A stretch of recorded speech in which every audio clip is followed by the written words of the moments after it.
Hello guys, welcome back to a new video. Today it's time for newer Super Mario Bros. Wii. There are plenty of bosses in this game, and that's exactly why I thought of making this list about ranking every single boss in newer Super Mario Bros. Wii. This list will be based off the creativity and originality of the boss, and what gimmicks were added to spice it up. Without further ado, let's get started.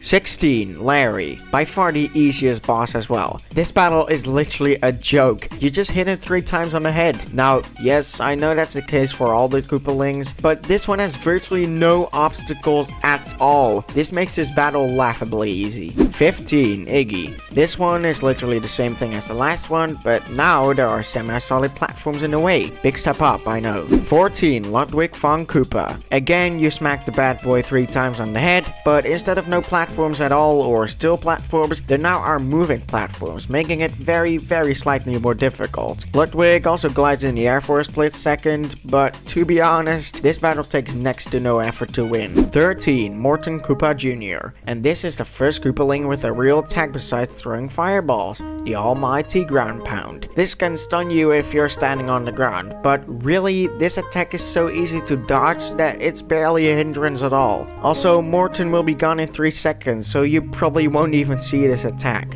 12. Wendy O. Koopa. This battle has floor that is slippery. Wow, an actual nuisance. Back in the days of Super Mario Bros. 3, Wendy was a lot more challenging than now because the rings were pretty fast. Nowadays, the rings are slow as they can be and even disappear after a couple of seconds, which kind of takes away most of the difficulty from this one. 11. Roy. Just like Morton, Roy has the ground pound attack, which once again can stun Mario. Roy also jumps pretty high, but that's pretty much it for variety. Honestly, these last 2 Koopalings could be interchanged based on preference. 10. Lemmy. Lemmy surely likes to play, and that is emphasized by this battle, as he's literally rolling on a bumper ball. Not only that, but he also spawns those balls with his magical staff. Because of this, you really need to use the balls to your advantage, because otherwise you won't reach Lemmy. Even though it is still extremely easy, this is the best Koopaling fight present in this game. 9. King Fuzzy. And here we have the first original fight on this list, as well as in the game itself. King Fuzzy has a pretty cool and amusing concept. You have to pick up one of the blocks lying around in the arena, and you have to throw them at King Fuzzy. After that, he spins around like a madman. Basically do this thrice and you've successfully defeated him. 8. Ricky Wrench. Say hello to the king of the moles. At least I think so. Ricky Wrench is pretty clever in most of its design. He basically erupts from the ground and throws wrenches at Mario. What you need to do is ground pound him to progress to the next phase. But before he does that, he throws wrenches around like crazy. The only problem with this is that he only throws them to one side. Yeah, that's kind of weird, but hey, nothing's perfect. And at least he looks cool. 7. Samurai. This guy is no joke. Samurai goes around and tries to stab Mario with his sharp samurai sword. I swear that he drank at least a couple Red Bulls because he runs lightning fast. He even runs so fast that he gets tired afterwards. And not only is the battle itself interesting, but so is his entry. You just can't top it. I mean, come on. 6. Kamik. This battle remained the same as in the original game, but here's a saying for you. Don't fix whatever is not broken. Kamik makes some really cool things happen, like making the whole stage scroll, spawning blocks with enemies inside them, and Kamik also vanishes and appears in different spots occasionally. This is a pretty intense battle overall.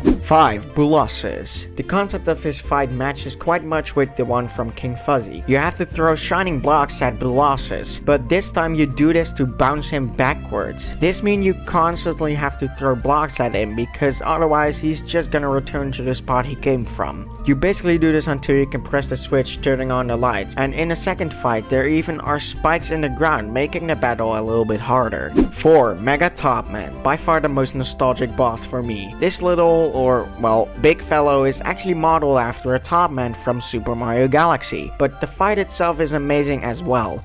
You have to guide Mega Topman into the electric fence by standing at the edge and jumping before he comes close to you. But you can't jump too soon because otherwise he'll turn around before touching the electric fence. And you have to repeat this twice to defeat him. 3. King Thwomp. I know I said this phrase before, but screw it. Say hello to the king of the Thwomps. And now I can prove it because, well, he's literally called King Thwomp. Anyway, this stone monstrosity moves from left to right and back, and what you gotta do is let him fall to destroyed parts of the arena. You have to do this until King Thwomp falls into the pit. This is actually made harder in the second fight by having a more complex arena, adding a bit more depth to this boss design and creativity. 2. Pyro and Cryo. The design of this boss still mind boggles me, not only because it's ridiculously creative and original, but also because this was made by fans and not Nintendo itself. What you have to do is use Yoshi to eat fire or ice balls that Pyro and Cryo produce, and spit them back at one of the two, depending on which ball Yoshi ate. If he ate the fireball,